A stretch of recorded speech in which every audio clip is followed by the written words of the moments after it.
আপনারা শুনছেন অনু audio films. প্রতি শুক্রবার ঠিক রাত ৯টায় আমরা আপনাদের জন্য নিয়ে আসি তারানাথ তান্ত্রিকের রোমাঞ্চকর কিছু গল্প। আজ আপনি শুনবেন তারানাথ তান্ত্রিকের গল্প তারানাথ ও দেও পাহাড়ির অপদেবতা। গল্প শুনে ভালো লাগলে অবশ্যই আমাদের চ্যানেলটি সাবস্ক্রাইব করে বেল আইকন প্রেস করে রাখবেন এবং অবশ্যই গল্প শুনে আপনার কেমন লাগলো তা আমাদের কমেন্ট বক্সে জানাতে ভুলবেন না। শুরু হচ্ছে আজকের গল্প তারানাথ ও দেও পাহাড়ির অপদেবতা।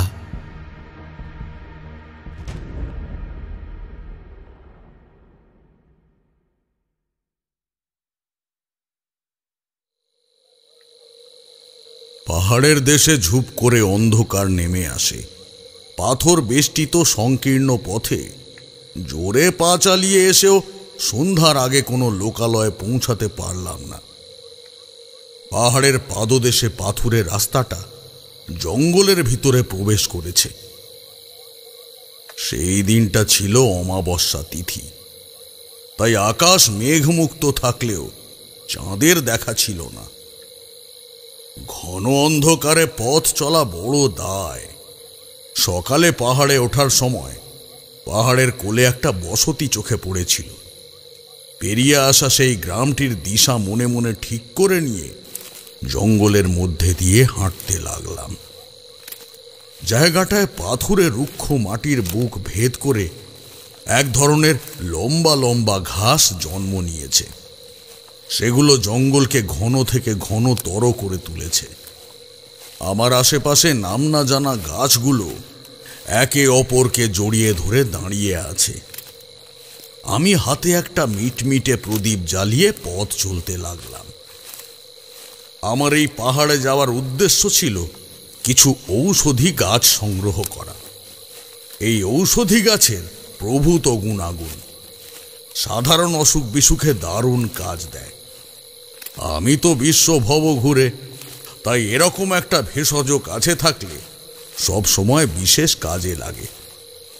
কিন্তু যে উদ্দেশ্য নিয়ে পাহাড়ে গিয়েছিলাম তা কিন্তু পূরণ হয়নি। প্রয়োজনীয় গাছটা খুঁজে পাওয়া গেল না। মনে মনে ভেবেছিলাম আবার আগামীকাল আসতে হবে এখানে, ভালো করে আবার খুঁজে দেখতে হবে। কিন্তু রাতের জন্যে তো একটা আশ্রয় চাই। খুব ভালোভাবে পর্যবেক্ষণ করলে তবেই বোঝা যায় ঝোপঝাড়ের পাশ দিয়ে একটা সরু পায়ে চলার রাস্তা আছে। রাস্তাটা যে কম ব্যবহার করা হয় তা দেখেই আঁচ করতে পারলাম। আপাতত সেটা ধরেই দ্রুত এগোচ্ছিলাম, যাতে তাড়াতাড়ি লোক বসতিতে পৌঁছাতে পারা যায়। সহসা সহসা খসখস শব্দে আমি সচকিত হয়ে উঠলাম। অন্ধকারে আন্দাজ করলাম ডান পাশের জঙ্গলের দিক থেকে আওয়াজটা আসছে। হিংস্র কোনো জন্তু জানোয়ার নয় তো, নাকি অন্য কিছু? সাধারণত অপার্থিব কোনো কিছুর অস্তিত্ব আমি অনুভব করতে পারি। একটু সচকিত হয়ে থমকে দাঁড়ালাম আমি। হাতের প্রদীপটা নিভিয়ে ফেললাম। যদি হিংস্র কোনো জানোয়ার হয় তবে আমাকে সাবধান হতে হবে। গাছের আড়ালে গা ঢাকা দিলাম। ধীরে ধীরে আওয়াজটা কাছাকাছি এসে পড়ল। অনেকক্ষণ অন্ধকারে থেকে চোখ খানিকটা সয়ে এসেছিল। দেখলাম ছোট্ট একটা আবছায়া মানুষের অবয়ব।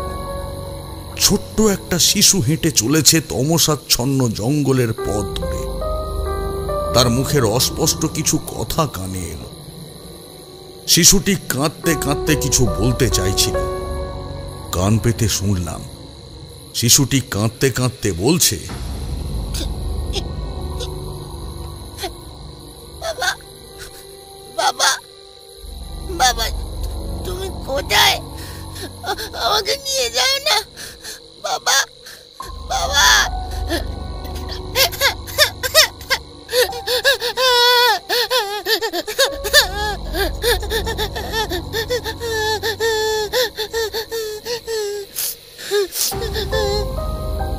আমি খুব আশ্চর্য হয়ে গিয়েছিলাম। এই নির্জন বন বাদারে একলা ছোট বাচ্চাটি কি করছে? তবে কি ও পথ হারিয়েছে? লোকালয় এখান থেকে অনেকটা দূরে। তবে কি শিশুটি কাউকে খুঁজছে? কিছু বুঝতে না পেরে শিশুটির পিছনে পিছনে চলতে লাগলাম। কিছুটা এগিয়ে শিশুটা দাঁড়িয়ে পড়ল, ফুঁপিয়ে ফুঁপিয়ে কাঁদতে থাকলো। কান্নার তোড়ে ছোট্ট শরীরটা কেঁপে কেঁপে উঠছে। একটা ঝোড়ো বাতাস জঙ্গলের গাছগাছালিগুলোকে ঝাঁকুনি দিয়ে ধেয়ে এলো। সেই ঝোড়ো হাওয়ায় একরকম অস্বাভাবিক গন্ধ মিশেছিল। আমার নাকে সেই গন্ধ আসতেই বুঝলাম অতি প্রাকৃত কোনো কিছু আশেপাশেই আছে। এই নির্জন বনে অতি প্রাকৃত শক্তি দ্বারা শিশুটির ক্ষতি হওয়া অসম্ভব কিছু নয়। আমি দেরি না করে এবার সেই ছোট্ট শিশুটার কাছে গিয়ে কাঁধের উপর আলতো করে হাতটা রাখলাম। শিশুটি একটি ছেলে। কাঁধের উপর হাত রাখতেই সে চমকে আমার দিকে ঘুরে দাঁড়ালো। কি হয়েছে তোমার? কাঁদছো কেন? পথ হারিয়ে ফেলেছ? ছোট্ট ছেলেটি আমাকে দেখে ভয় পেল না, আবার অবাকও হলো না। কান্না জড়ানো কণ্ঠে বলল, দেখো না, আমার বাবা আমাকে বাড়িতে রেখে চলে গেছে। বাবাকে আমি খুব ভালোবাসি, তাই বাবাকে খুঁজতে আমি এখানে এসেছি। তুমি একটু খুঁজে দেবে আমার বাবাকে? ছেলেটির অনুরোধ শুনে আমি বেশ দোটানায় পড়লাম। এই অন্ধকার অপরিচিত জঙ্গলের মধ্যে কাউকে খোঁজা খুবই কঠিন ব্যাপার। আমি ছেলেটাকে বললাম, তোমার বাবা নিশ্চয়ই কোনো কাজে বেরিয়েছেন, কাজ মিটলে নিশ্চয়ই ফিরে যাবে।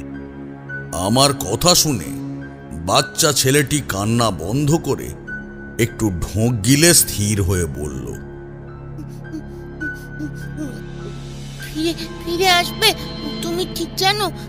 আমার বন্ধু বুলুর বাবা সেই যে বাড়ি থেকে বেরিয়েছিল আর তো ফিরে আসেনি। আমার বাবা ফিরে আসবে তো? কথাটা শুনে মনটা আমার একটা অজানা আশঙ্কায় দুলে উঠল। ছেলেটিকে আশ্বাস জোগাতে পারলাম না। তাকে জিজ্ঞেস করলাম, তোর নাম কি? কোথায় থাকিস তুই? ছেলেটি আঙুল তুলে দেখিয়ে বলল, আমার নাম ভাদু। ওই ওটাই আমাদের দেওপাহাড়ি গ্রাম। আমি বুঝলাম যে গ্রামটা আমি সকালে দেখেছিলাম শিশুটা সেই গ্রামের কথাই বলছে, এবং সেটি খুব বেশি দূরে নয়। ঘন জঙ্গলের আড়ালে থাকার জন্যে গ্রামের অস্তিত্ব বোঝা যাচ্ছে না। আমার সঙ্গের ঝুলিতে রাখা মাটির প্রদীপ আর দেশলাই বের করে নিলাম। তারপর প্রদীপটা আবার জ্বালিয়ে নিলাম। ঠিক করলাম ছেলেটির বাবাকে খুঁজে দেখব। ছেলেটিকে সঙ্গে নিয়ে এগিয়ে চললাম জঙ্গলের সংকীর্ণ পথ দিয়ে।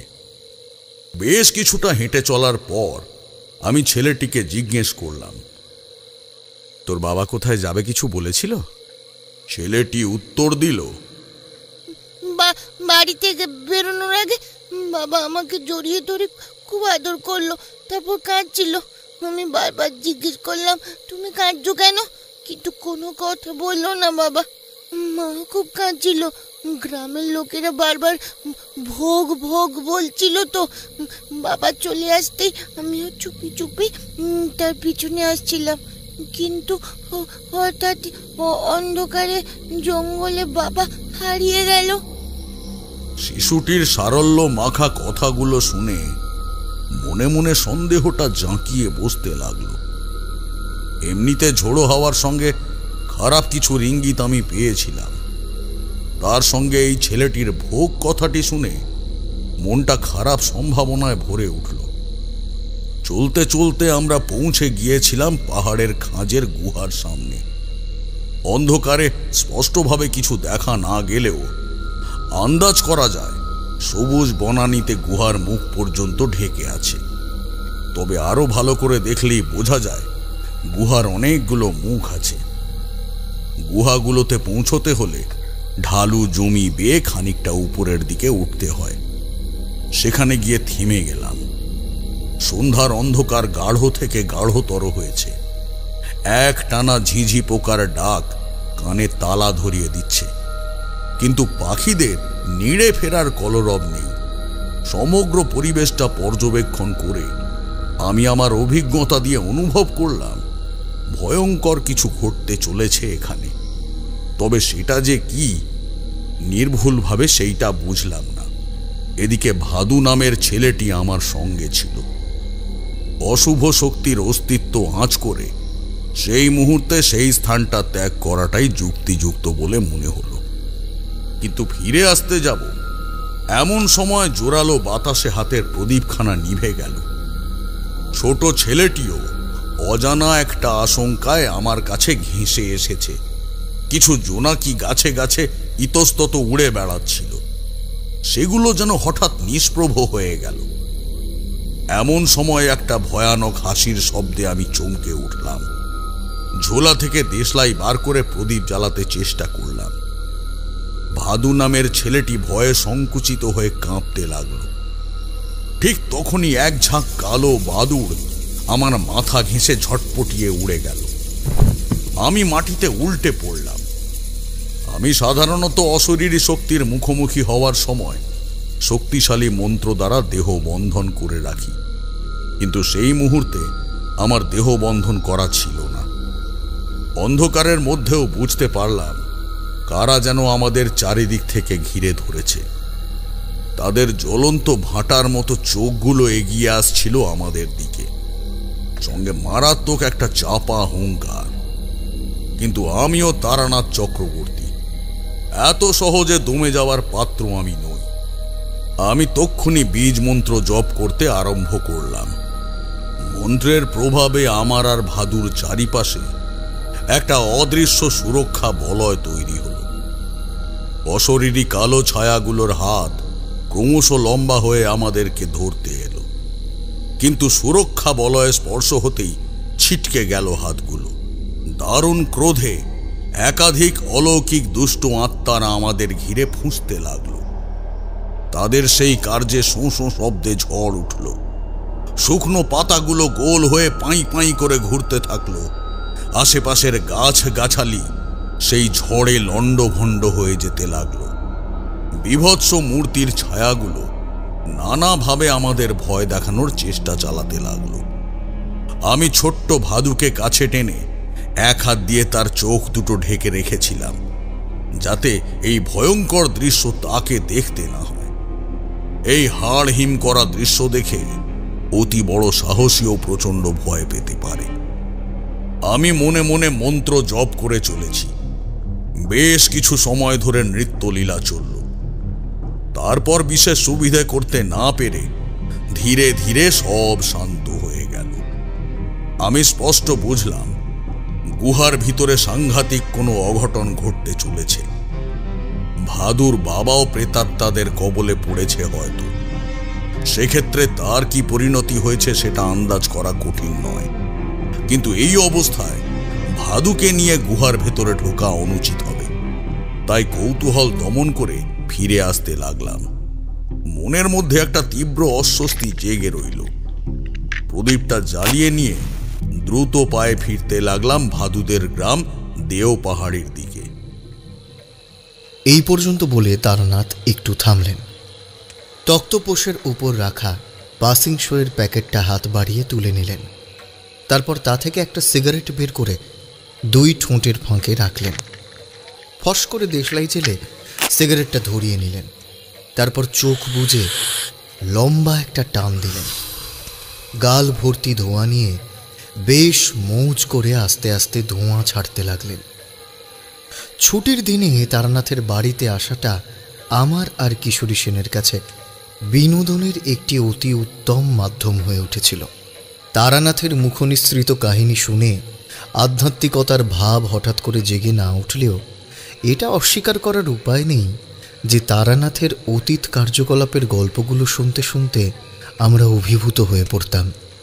তাছাড়া ঠাকুরমশাইয়ের বাড়িতে এলেই মনের মধ্যে একটা পরম শান্তির অনুভূতি সৃষ্টি হয়। কিভাবে কখন তারানাথের সঙ্গে প্রথম দেখা হয়েছিল আর তার বাড়িতে গল্প শুনতে আসতেই বা কবে শুরু করলাম এখন আর মনে পড়ে না। বলা ভালো, মনে করার দরকার পড়ে না। কিন্তু সময় সুযোগ হলেই আমরা জোট বেঁধে আসর জমাতে চলে আসি তারানাথের কাছে। গল্পের আসরে মাঝে মধ্যেই কিশোরী একগুঁয়েভাবে তারানাথের উল্লিখিত কোনো একটি বিষয়ে অবিশ্বাস পোষণ করে। তবে তারানাথ তাঁর বিশেষ ব্যক্তিত্ব দ্বারা পরিস্থিতিকে নিয়ন্ত্রণ করে রাখেন। সেই রকম পরিস্থিতি তৈরি হলে তারানাথ কিশোরীকে বলেন, মনের শান্তি বজায় রাখার ক্ষেত্রে বিশ্বাসের অবদান অনস্বীকার্য। অবিশ্বাসের দোলাচলে দ্বিধার উৎপত্তি হয়। আখেরে লাভ কিছু হয় না, বরং কার্য বিঘ্নিত হয়। বিশ্বাসের স্তম্ভ মজবুত হলে জীবনে চলার পথ মসৃণ হয়। বুঝলে হে কিশোরী? কিশোরী উত্তর দেয়, বিশ্বাস তো আমি করতে চাই ঠাকুরমশাই, কিন্তু কাল্পনিক বিষয়ের উপর বিশ্বাস রেখে ঠকতে চাই না। তারানাথ বলেন, সেটা ঠিকই যে তুমি যে বিষয় সম্বন্ধে সঠিক জানো না বলে সেটাকে মানো না, কিন্তু কোনো মানুষ কারোর উপর বিশ্বাস রেখে যদি কাজ করার শক্তি লাভ করে তবে কেন সে অবিশ্বাস করবে? এরকম তর্কের মাঝখানে চারি এসে ঘরে ঢুকত। চারির হাতে ধরা থাকতো চা মুড়ির থালা। আমরা তর্ক ভুলে চায়ের কাপে মনোনিবেশ করতাম। আজকে দুপুরের দিকে এক পশলা বৃষ্টি হয়েছিল, তাই আবহাওয়াটা কেমন যেন ঠান্ডা ঠান্ডা ভাব। আমরা দুজনে যখন তারানাথের বাড়িতে এসে পৌঁছেছি তখন সন্ধ্যার অন্ধকার নেমে এসেছে ধরণীর বুকে। সান্ধ্যকালীন চা পর্বের শেষে আমাদের আবদারে ঠাকুরমশাই গল্প শুরু করলেন। সেই গল্পের সাময়িক বিরতিতে সিগারেটের ধোঁয়ায় কুণ্ডলি তৈরি করে চলেছেন ঠাকুরমশাই। আবার গল্প বলতে শুরু করলেন তারানাথ। তারপর বলছি শোনো। যখন আমরা ভাদুর গ্রামে এসে পৌঁছালাম তখন গ্রামে বিষণ্ণতা ছেয়ে আছে। খুব কম জায়গায় আলোর রেখা দেখা যাচ্ছে। দূরে সেই রকম একটা টিমটিমে আলোর সন্ধান পেয়ে সেই দিকেই অগ্রসর হলাম। ভাদু নামের ছেলেটি পথ দেখিয়ে নিয়ে চলল। আলোর উৎসের কাছে গিয়ে দেখি পাশাপাশি কয়েকটি কুটির ধরনের ঘর। বাইরের আটচালার মধ্যে বেশ কয়েকজন গ্রামবাসী একসাথে বসে আছে। চাপা কান্নার আওয়াজ ভেসে আসছে একটি ঘরের ভিতর থেকে। ভাদু সহসা মা মা বলে ডেকে ভিতরের দিকে ছুট দিল। ভাদুর ডাকে থমথমে পরিবেশটা খানিকটা কেটে গেল। গ্রামবাসীরা নড়ে চড়ে উঠে দাঁড়ালো।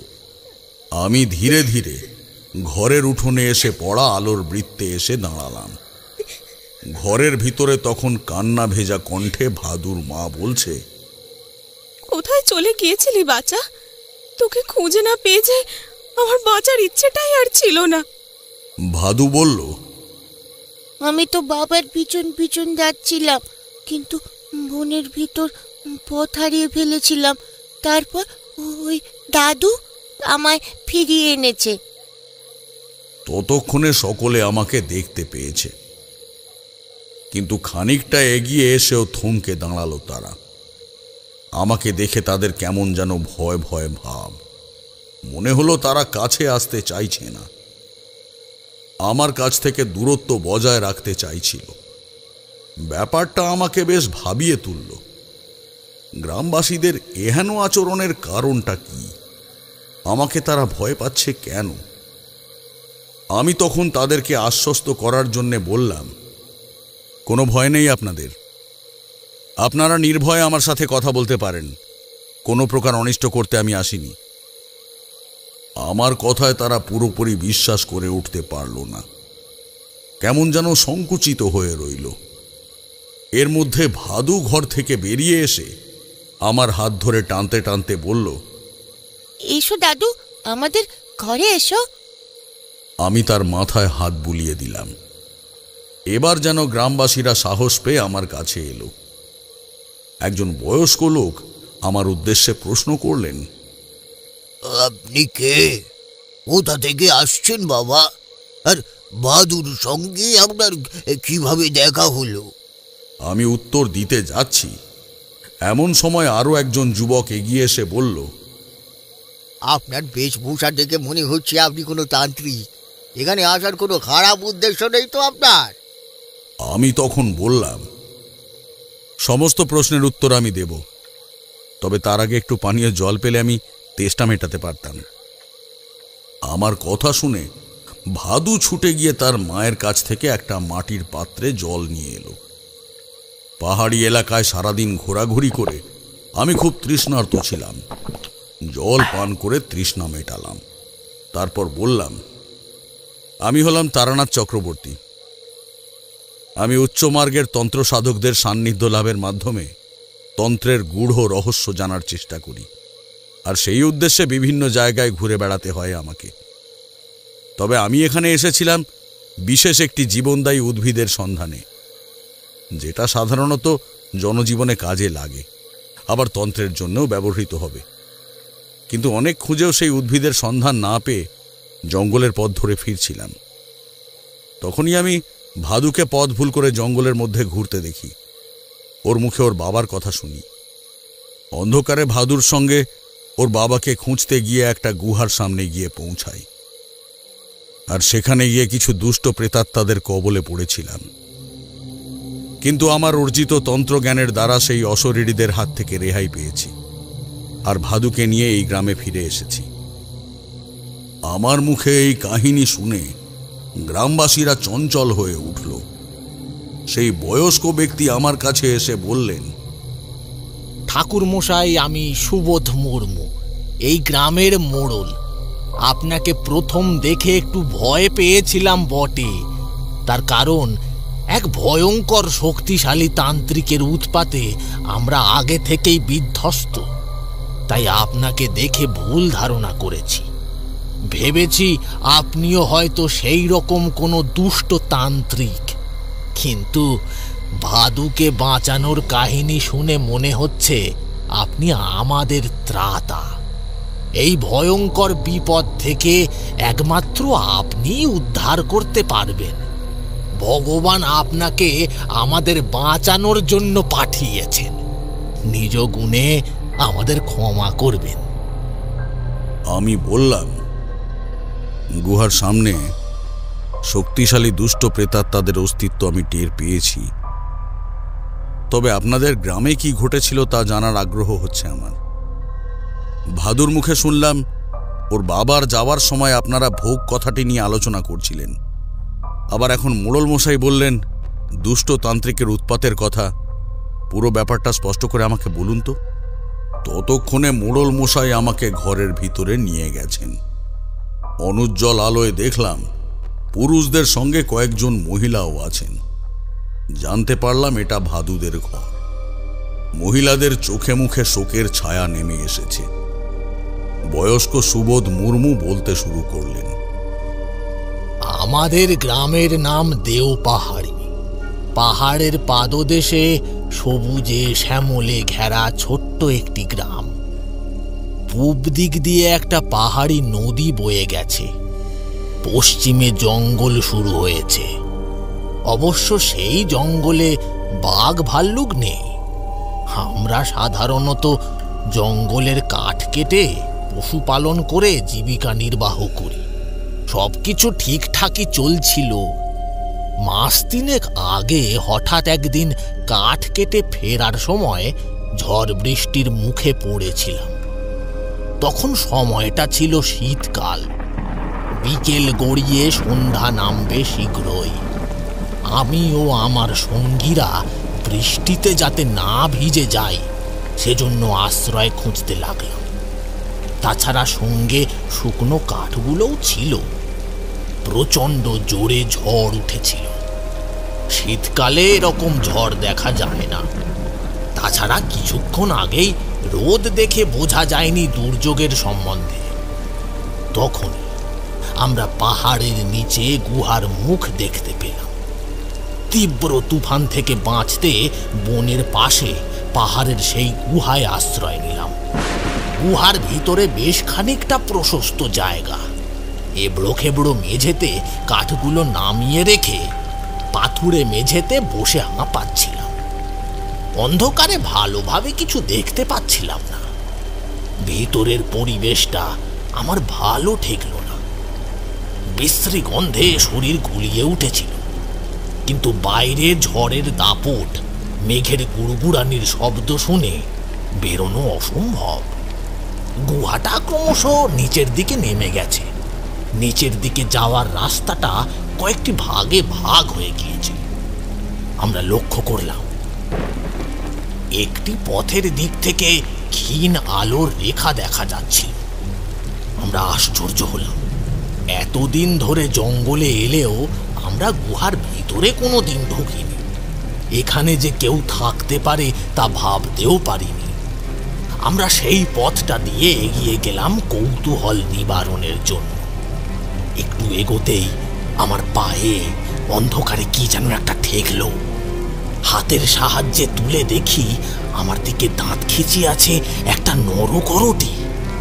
আমি তাড়াতাড়ি সেটা হাত থেকে ফেলে দিলাম। আরো খানিকটা এগোতে দেখলাম অদ্ভুত এক দৃশ্য। সামনের বেশ খানিকটা ফাঁকা জায়গা জুড়ে পূজার উপকরণ ছড়িয়ে ছিটিয়ে পড়ে রয়েছে। প্রজ্বলিত অগ্নিকুণ্ডের সামনে জটাধারী রক্তাম্বর পরিহিত এক তান্ত্রিক আমাদের দিকে পিঠ করে উপবিষ্ট ছিলেন। তার সামনের দেওয়ালে অসংখ্য নরকরটি সাজানো রয়েছে। সেই অসংখ্য মানুষের খুলির মাঝে ছিল ভয়ঙ্কর একটি দেবতার মূর্তি। আধো অন্ধকারে বিকট পিশাচ দেবতার দিকে তাকিয়ে বুকে রক্ত হিম হয়ে যায় আমাদের। দেবতার চোখের দৃষ্টিতে শরীরে কেমন যেন অসারতা ভাব আসে, মাথা ঝিমঝিম করে। মোট 6 জন লোক ছিলাম আমরা।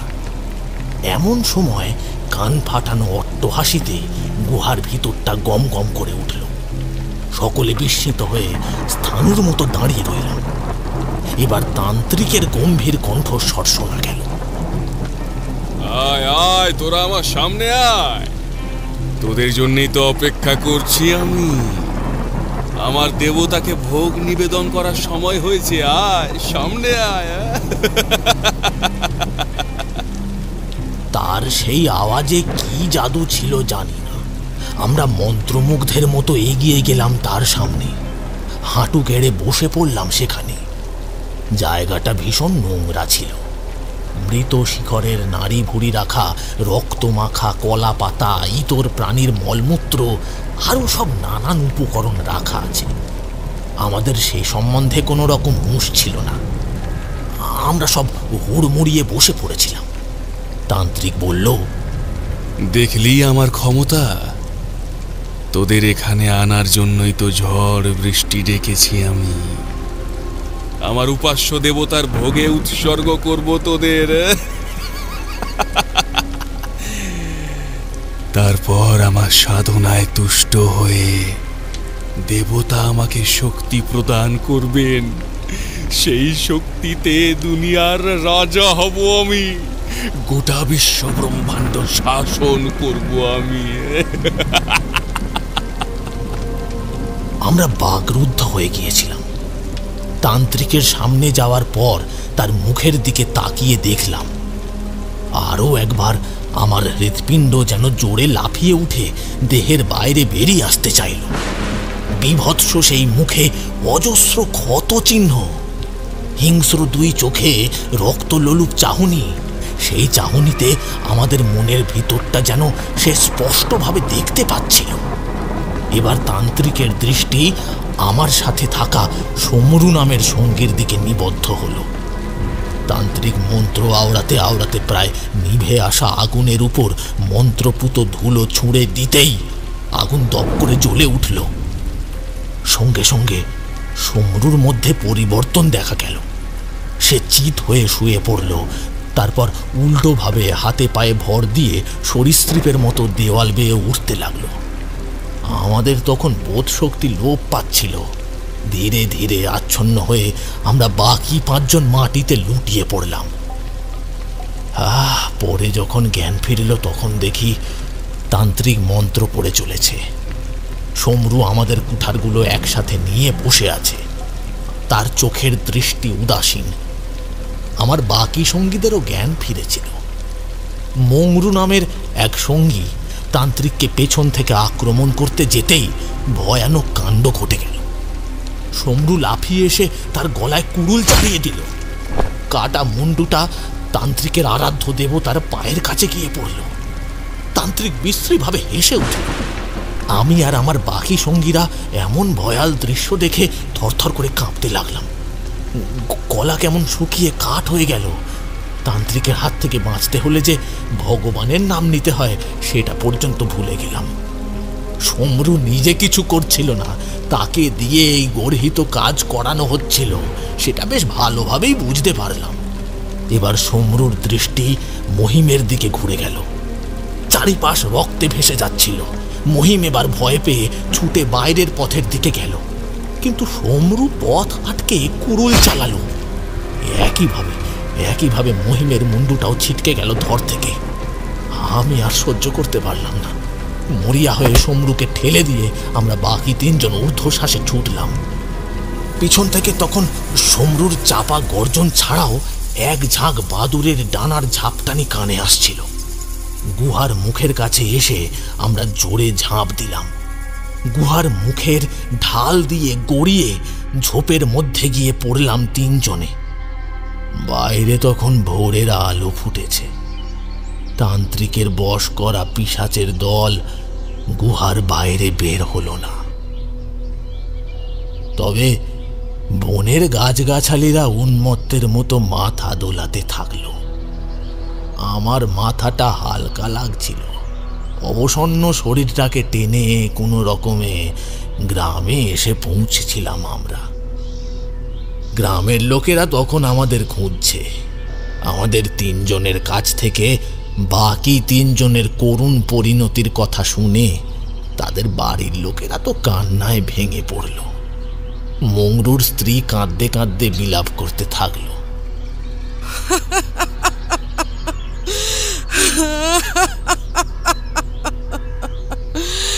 হায় ভগবান, হায় ভগবান, তুমি এ কি করলে?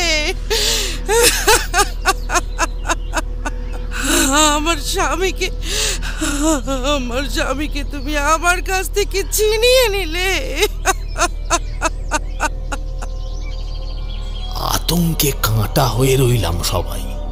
সকলে মিলে সিদ্ধান্ত হলো তান্ত্রিকের উপর বদলা নেওয়া হবে। কিন্তু গুহার ভিতরে থেকে ভেসে আসা পৈশাচিক হাসি আর সেই সঙ্গে হিংস্র গর্জন শুনে গ্রামবাসীদের সবার সাহস উবে গেল। ভীত সন্ত্রস্ত হয়ে ফিরে এলো সবাই। দুরু দুরু বুকে আসন্ন বিপদের অপেক্ষা করতে লাগলাম আমরা। একটু রাতেই আমাদের আশঙ্কা সত্যি হলো। এবার তান্ত্রিকের পোষা অশরীরী হামলা চালালো আমাদের গ্রামের নিরীহ মানুষদের উপর। নৃশংসভাবে কিছু মানুষকে হত্যা করার পর সেই অশরীরীরা আমাকে মারার জন্য খুঁজতে লাগলো।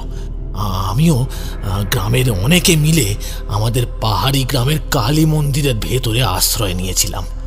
হয়তো মন্দিরের দৈবিক ক্ষমতার জন্য অশরীরীগুলো ভেতরে ঢুকতে না পেরে মন্দিরের চৌহদ্দির বাইরে ঘুরপাক খাচ্ছিল। আমাকে মারতে না পেরে প্রেতাত্মারা হুঙ্কার দিয়ে বলল, গ্রামের একটি করে মানুষ দেবতার ভোগের জন্য গুহায় পাঠাবি, বলে তোদের গ্রামের সবাইকে একসাথে ধ্বংস করে দেব। সারা রাত গ্রামের মধ্যে তাণ্ডব চালিয়ে ভোরের দিকে ফিরে গেল অশরীরীরা। এমন আদেশ শুনে আমার মনটা খুব খারাপ হয়ে গেল। অথচ পুরো গ্রাম বাঁচাতে হলে একজন করে বলিদান তো দিতেই হবে, না হলে তান্ত্রিক সাধকের পাঠানো অশরীরী প্রেত সবকিছু তছনছ করে ফেলবে। কিন্তু স্বইচ্ছায় কে যাবে সেই জমালয়ে? কোনো কিছু ভেবে ঠিক করতে পারলাম না। যখন নির্দিষ্ট দিন এসে গেল তখন বাধ্য হয়ে গ্রামের প্রতিটি পরিবারের নাম লিখে নির্দিষ্ট পাত্রে রাখা হলো। ওই পাত্র থেকে দুর্ভাগ্যবশত যে পরিবারের নাম উঠল তাদের একজনকে দেবতার ভোগ হিসেবে যেতে হলো। সেই থেকে এই নিয়মে প্রতি 3 দিন অন্তর অন্তর একজনকে ভোগ হিসেবে যেতে হয়। আজকে আমার স্বামীকে ভোগ হিসেবে যেতে হয়েছে। ভয় ভাবনা শোকের মধ্যে বুঝতে পারিনি আমার ছেলেটাও তার বাবার পিছু নিয়েছে। আমি তো ভেবেছিলাম ওকে আর ফিরে পাওয়া অসম্ভব। আপনি ওকে বাঁচিয়েছেন, এই ঋণ আমি কখনো শোধ করতে পারবো না। স্বপ্নে কোনোদিন ভাবিনি এমনও দেখতে হবে আমাকে। আমি তখন ভাদুর মায়ের উদ্দেশ্যে বললাম, আমি আমার কর্তব্য করেছি মা। ওর বাবাকে যে কখনো দেখতে পাবে না সেটা ও এখনো বুঝতে পারেনি। এখন একমাত্র তুমিই ওর সব। ওকে আগলে রেখো। সুবোধ মুর্মু বলল, আজ আপনাকে দেখে প্রথমটা ভয় পেয়েছিলাম বটে, তবে এখন আপনার উপর বিশ্বাস জন্মেছে। আমরা এই যন্ত্রণা আর সহ্য করতে পারছি না ঠাকুর মশাই, আপনি দয়া করে এই মহা বিপদ থেকে আমাদের উদ্ধার করুন। বলতে বলতে মোড়ল মশাই কেঁদে ফেললেন। উপস্থিত গ্রামবাসীরা সমবেত কণ্ঠে আমার সাহায্য প্রার্থনা করতে লাগলো। আমি বললাম, আপনারা একটু শান্ত হন। দেখুন, আমি সামান্য একজন সাধক মাত্র, আমার ক্ষমতা খুবই সীমিত। তবে হ্যাঁ, এইটুকু ভরসা আমি দিতে পারি যে আমার অর্জিত তন্ত্রজ্ঞান কাজে লাগিয়ে আমি আমার সাধ্যমতো চেষ্টা করব এই হত্যালীলা বন্ধ করার। এতদিন যাদের মৃত্যুর ঘটনা ঘটেছে তাদেরকে তো আর ফিরিয়ে আনতে পারবো না, তবে আর যাতে মৃত্যু না হয় সেই বিষয়ে আমি চেষ্টা করব। সেদিন আমি কালী মন্দিরের বারান্দায় আশ্রয় নিলাম। সামান্য চিঁড়ে আর গুড় খেয়ে পেট ভরালাম। সেই রাতে আর কোনো উপদ্রব হলো না।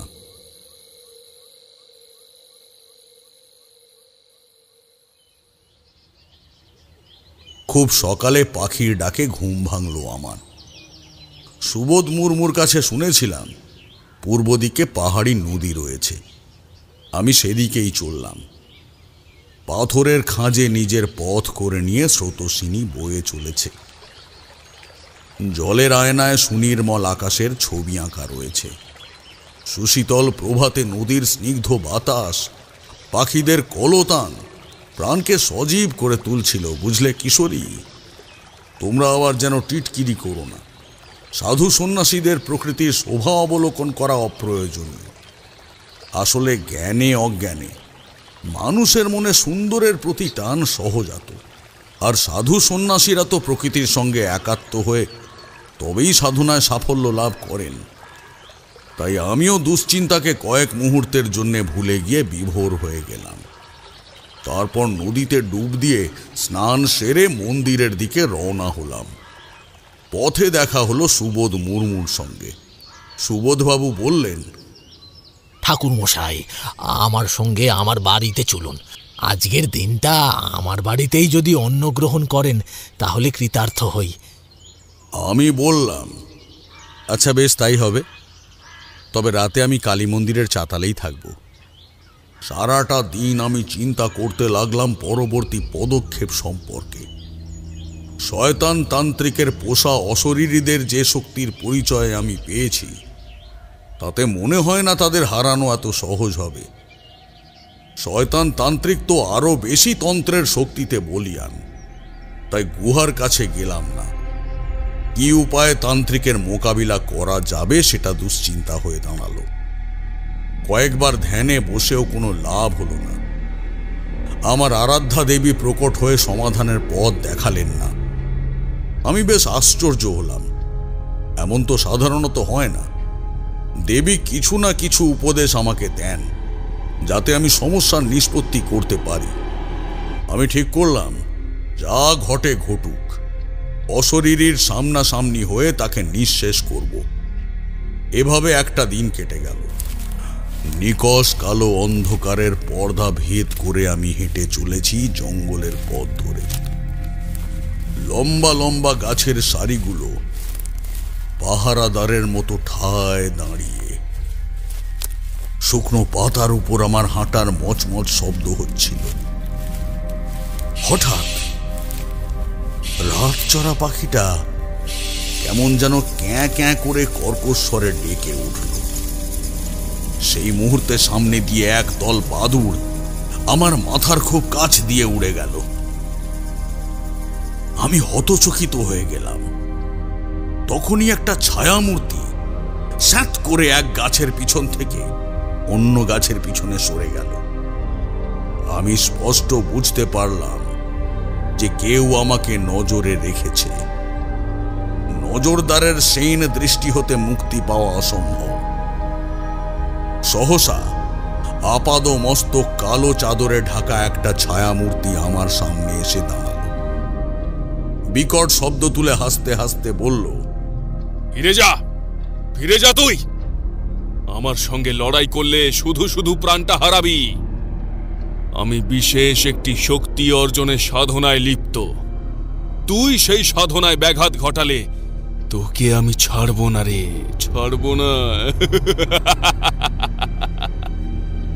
আমি বললাম, ও তুই সেই মহাপাপী ভণ্ডতান্ত্রিক যে কেবল মানুষের চরম হানি করে তন্ত্র সাধনায় ব্যস্ত। শুনে রাখ, তুই তোর অপদেবতাকে কোনো দিন তুষ্ট করতে পারবি না। যার মনে লোভের অন্ত নেই সে কি করে সাধনায় সফল হবে? আপাদ মস্তক ঢাকা ছায়ামূর্তি হো হো করে হেসে উঠে বলল, এ তোদের ভালো দেবতা নয় রে, এ হলো শয়তান অপদেবতা। অপকর্মই তুষ্ট করার মাপকাঠি। শয়তান দেবতার কাছে তোরা প্রয়োজনীয় নৈবেদ্য দিলেই তিনি খুশি হবেন। আমার মনে লোভ আছে কি লালসা আছে তা জেনে তার লাভ নেই। আর তুই কয়েকটা মন্ত্র জেনে আমার অধীনস্থ প্রেতাত্মাকে আটকেছিস বলে ভাবিস না আমাকেও হারাতে পারবি। আমার হাতে তোর মৃত্যু অনিবার্য। আমি বললাম, সেটা সময় বলবে। তবে শুনে রাখ মহাপাপী, গ্রামবাসীদের উপর আর কোনো অত্যাচার আমি করতে দেব না। আর তুই কোন শয়তান দেবতার উপাসনা করছিস তাও আমি জানি। সেই দেবতা কিসে রুষ্ট আর কিসে তুষ্ট সবই আমার নখদর্পণে। দুষ্ট তান্ত্রিক বলল, এ অপদেবতার সম্বন্ধে সবার তো জানা সম্ভব নয়। তুই আমাকে মিথ্যে কথা বলছিস। আমি বললাম, ওরে শয়তান, সবসময় নিজেকে বড় ভাবিস। এই অহমিকাই তোর পতনের কারণ হবে। আর শুনে রাখ, গুপ্ততন্ত্র শাস্ত্রের নবম অধ্যায়ে ওই দেবতার উল্লেখ আছে। সেখানে স্পষ্টভাবে বলা আছে, অপদেবতার সাধনায় 3 দিন অন্তর মনুষ্য বলির রক্তে অপদেবতার মূর্তিকে স্নান ও পান করাতে হবে। ৭৯টি নর বা নারীর মুণ্ডচ্ছেদ করে তাদের রক্ত দিয়ে স্নান ও পান করালে সাধকের অভীষ্ট পূর্ণ হবে। তাছাড়াও শূকরের নাড়ি ভুঁড়ি, ইতর প্রাণীর মলমূত্রই দেবতার প্রিয় নৈবেদ্য। তুই এই সাধনায় সফল হলে শয়তান দেবতার দয়ায় তুই অনেক শক্তিশালী হয়ে উঠবি। তোকে তন্ত্রবিদ্যায় হারানো কঠিন হয়ে পড়বে। তাই তুই যাতে সফল না হোস সেই ব্যবস্থা আমি করব। আমার বলা সত্যি কথাগুলো দুষ্ট তান্ত্রিকের বুকে কাঁটার মতো বিঁধল। রাগে ভয়ানক হিংস্র হয়ে উঠল সে। দুষ্ট তান্ত্রিক বলল, এত কিছু যখন তুই জেনে গেছিস তবে তো তোকে আর বাঁচিয়ে রাখা যাবে না। তার হাত ক্রমশ বড় হয়ে আমার কণ্ঠ রোধ করল।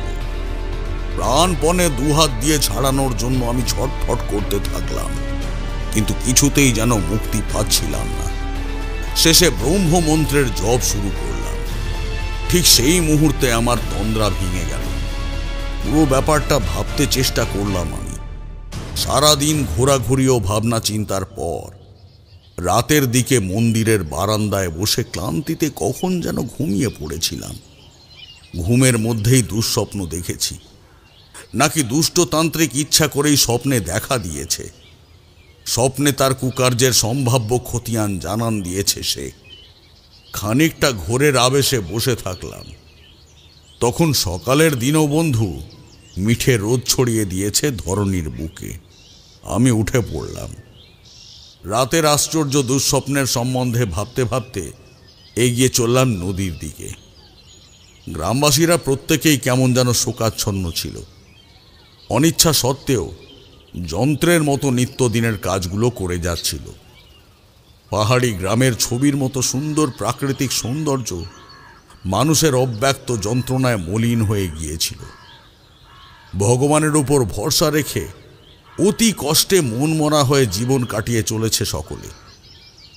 বিকেলের দিকে আমি সমবেত গ্রামবাসীদের বললাম, আগামী নির্দিষ্ট দিনে কাউকেই দুষ্ট দেবতার ভোগ হিসেবে যেতে হবে না,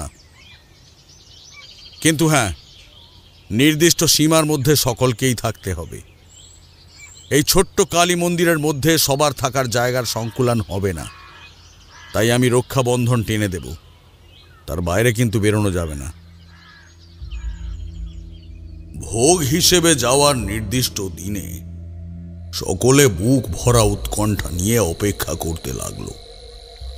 পাহাড়ের আড়ালে সূর্য অস্ত যেতেই গোটা জঙ্গল মহলে অন্ধকারের ঘন চাদর আচ্ছাদিত হলো।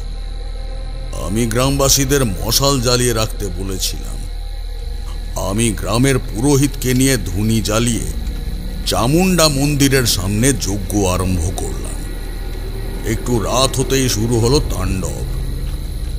অবচেতন মনে আমি গুপ্ততন্ত্রের দুষ্ট দেবতার উপাসকের মোকাবিলা করতে গিয়ে মনের গভীরে সুপ্ত তথ্যগুলো উপস্থাপন করেছি। প্রেতাত্মার দমনে আমি প্রস্তুত ছিলাম। তুফানের গতিতে গ্রামের মধ্যে প্রবেশ করে প্রেতাত্মাদের দল গ্রামবাসীদের ভয় দেখাতে চেষ্টা করল, কিন্তু আমি প্রেতাত্মাদের দৃষ্টি আকর্ষণ করার জন্য যজ্ঞ ছেড়ে ততক্ষণে এগিয়ে চলেছি গ্রামের পথ ধরে। আমার দিকে ছুটে এলো অতৃপ্ত আত্মার দল। তীব্র বাতাসের দাপট আমাকে শূন্যে ভাসিয়ে দিল। অশরীরী আত্মারা জিঘাংসার সুতীক্ষ্ণ আঁচড়ে যেন আমাকে ফালা ফালা করে ফেলবে। দমকা হাওয়ার চোটে জ্বালিয়ে রাখা বেশিরভাগ মশালগুলো নিভে গিয়েছিল। মাত্র কয়েকটা মশাল নিভু নিভু অবস্থায় জ্বলছিল। বাতাসে ভেসে থাকা অবস্থায় আমি অবিচলিত চিত্তে মন্ত্রের জপ করতে লাগলাম। আমার শরীরটা বনবন করে ঘুরতে লাগলো, কিন্তু তাতেও আমি মনোসংযোগ হারালাম না। কোন মন্ত্রে প্রেতাত্মাদের বশ মানাতে হবে সেই চিন্তা ভাবনা আগে থেকেই করে রেখেছিলাম। সেই মন্ত্রগুলোই দ্রুত উচ্চারিত হচ্ছিল আমার মুখ দিয়ে। গ্রামবাসীরা আমার এমন অবস্থা দেখে আঁতকে উঠল। ভেবে বসল হয়তোবা আমি আর বেঁচে নেই। আতঙ্কের শিহরণে বুক ফেটে কান্না বেরিয়ে এলো তাদের। এইবার আমার মন্ত্রের কাজ শুরু হলো। ঝড়ের হাওয়া গতি কমিয়ে আমাকে মাটিতে ফেলে দিল, কিন্তু মন্ত্রের প্রভাবে আমি দাঁড়িয়ে পড়লাম। ঘূর্ণি হাওয়ার পাক ক্রমশ ছোট হয়ে এলো। ধোঁয়াচ্ছন্ন অস্পষ্ট অবয়বগুলো গাছের নিচে এসে স্থির হয়ে গেল। বিভৎস করাল মূর্তিগুলো প্রকট হয়ে গেল। সমস্ত অশরীরীগুলো আটকা পড়েছে এক অদৃশ্য শক্তির বাঁধনে। একটা মশাল জ্বালিয়ে ধীরে ধীরে এগিয়ে গেলাম। আমাকে অক্ষত অবস্থায় দেখে দুষ্টু আত্মাদের আস্ফালন দ্বিগুণ হলো, কিন্তু তাদের আস্ফালন ছিল মিথ্যা।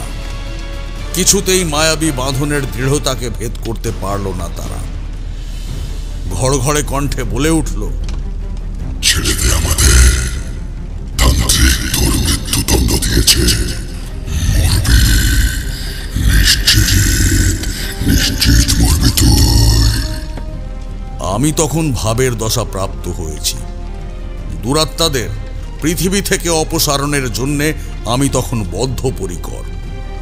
আমি গর্জে উঠলাম, পাপী দুরাত্মারা এবার চুপ কর।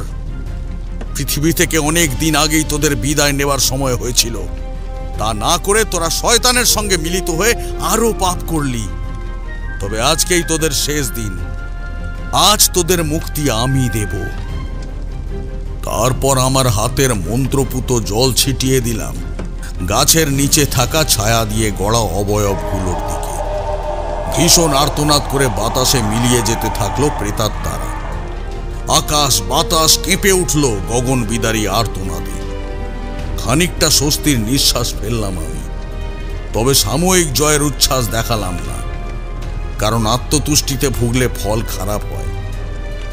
আমাকে তখনও ভয়ঙ্কর শক্তিশালী কুচক্রী তান্ত্রিকের সঙ্গে লড়াই করতে হতো, কিন্তু তাকে হারানোর পন্থা তখনও সুস্পষ্ট হয়নি।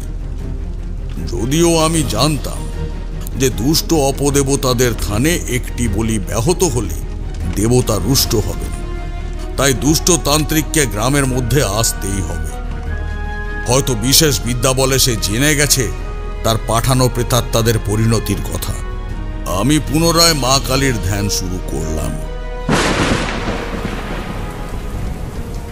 এমন সময় বাইরে মুষলধারে বৃষ্টি আরম্ভ হলো। বৃষ্টির ছাঁট জানলা দিয়ে ভেতরে আসতে লাগলো। তারানাথ উঠে গিয়ে জানলাটা বন্ধ করল, তারপর বললেন, তোমরা একটু বসো, আমি গড়গড়ায় তামাকটা সেজে নিয়ে আসছি। তারানাথ বাড়ির ভিতরে চলে যাওয়ার পর আমি আর কিশোরী বারান্দায় দাঁড়িয়ে সিগারেট টানতে ব্যস্ত হয়ে পড়লাম। কিশোরী বলল, কি আশ্চর্য কাহিনী শোনাচ্ছেন বলো তো ঠাকুরমশাই।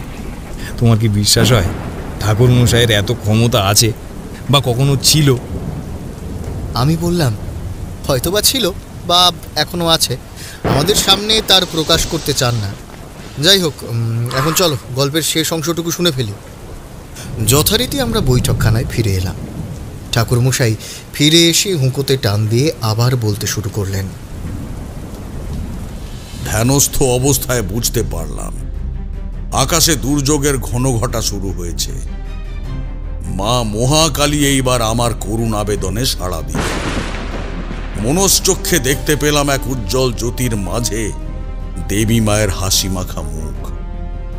মায়ের সেই মুখ দর্শন করে জীবন যেন আমার সার্থক হয়ে গেল। মহাপাপী তান্ত্রিকের মারণবাণ সম্বন্ধে আমি আমার প্রশ্নের জবাব পেয়ে গেলাম। চোখ খুলে দেখি কুয়াশার মতো অন্ধকারের চাদর ঘিরে ধরেছে চারিদিকে। আমি আবার যজ্ঞ শুরু করলাম। গ্রামের পুরোহিত আমাকে যজ্ঞে সাহায্য করছিলেন। এমন সময় দেখলাম সুবোধ মুর্মু কালো আঁধার ভেদ করে আমাদের দিকে আসছে।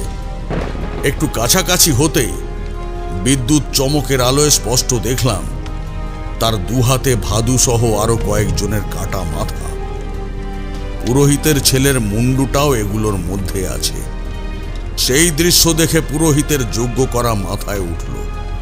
হাউ হাউ করে কাঁদতে কাঁদতে যজ্ঞ ছেড়ে উঠে দৌড় দিল সুবোধের দিকে। আমি কিন্তু ওই মায়ার বাঁধন ছিন্ন করে বুঝতে পারলাম আপাত দৃষ্টিতে যেটা দেখা যাচ্ছে সেটা সত্যি নয়, পুরোটাই শয়তান তান্ত্রিকের মায়া জাল। পুরোহিত মায়ার আবেগের বশে খানিকটা এগিয়ে গিয়েছিলেন।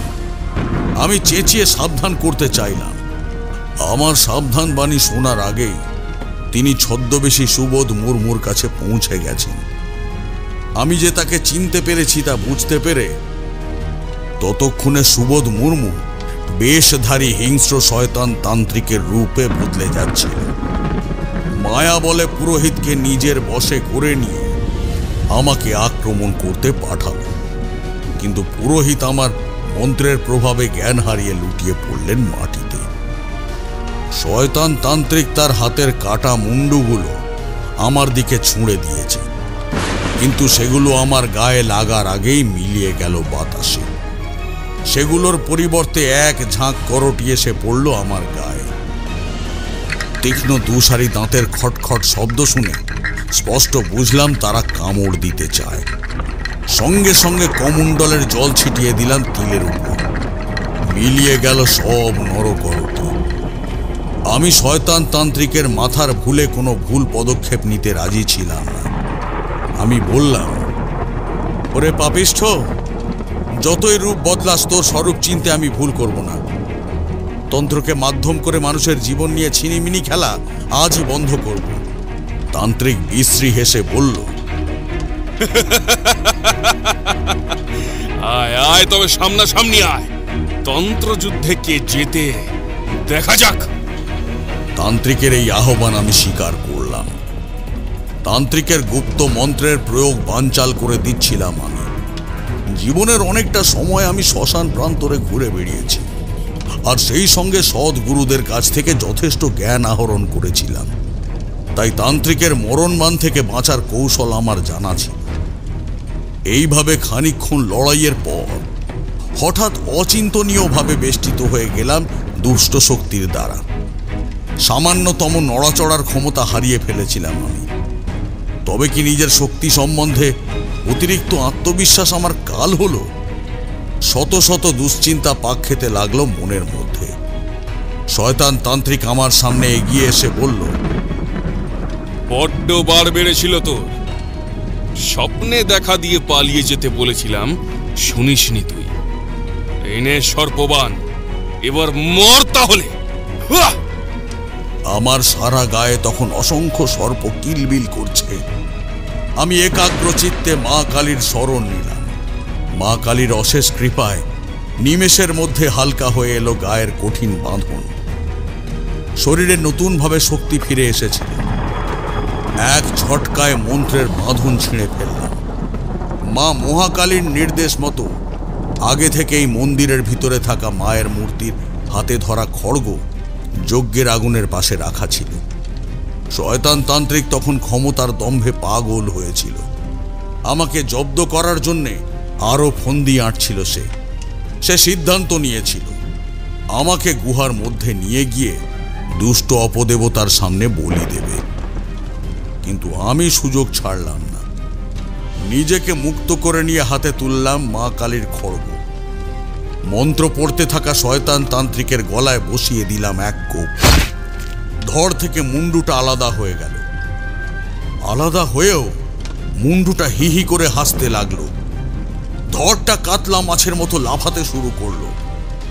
ধ্যানে আমি জেনেছিলাম সাধারণ কোনো অস্ত্রে শয়তান তান্ত্রিক মরবে না।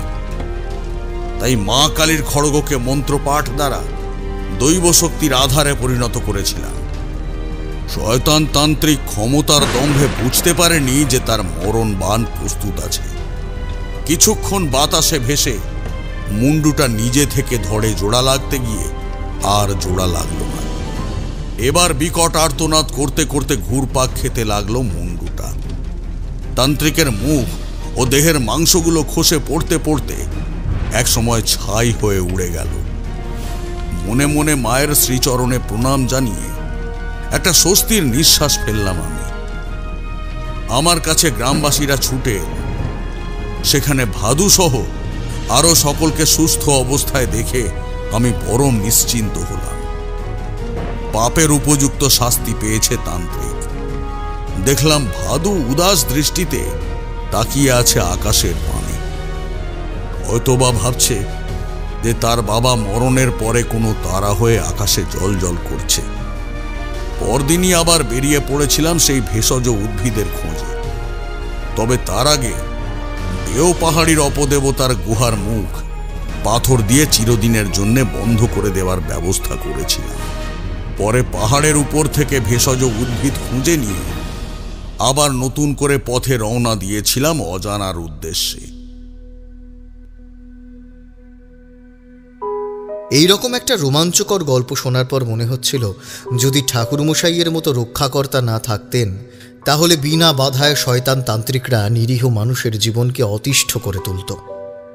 সমাজে ঠাকুরমশাইয়ের মতো বিজ্ঞ মানুষেরা সত্যিই সর্বদা প্রণম্য। কিশোরী সেনও আর কোনো কথা বলল না। বাইরে তখন বৃষ্টি থেমে গিয়েছিল। ঠাকুরমশাইয়ের কাছ থেকে বিদায় নিয়ে বৃষ্টি ভেজা পথ ধরে ফিরে চললাম আপন ঘরে।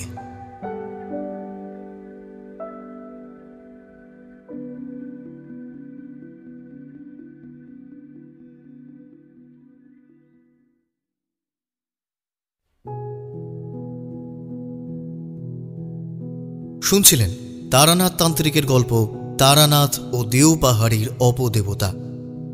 তারানাথের চরিত্রে অমিত, বিভিন্ন চরিত্রে ঋতম, জ্যোতির্ময়, সায়ম, জয়, সুরজিতা এবং সৌমিতা। সমগ্র গল্পটির কণ্ঠ অভিনয় নির্মাণ করেছে ঋতুরা স্টুডিও।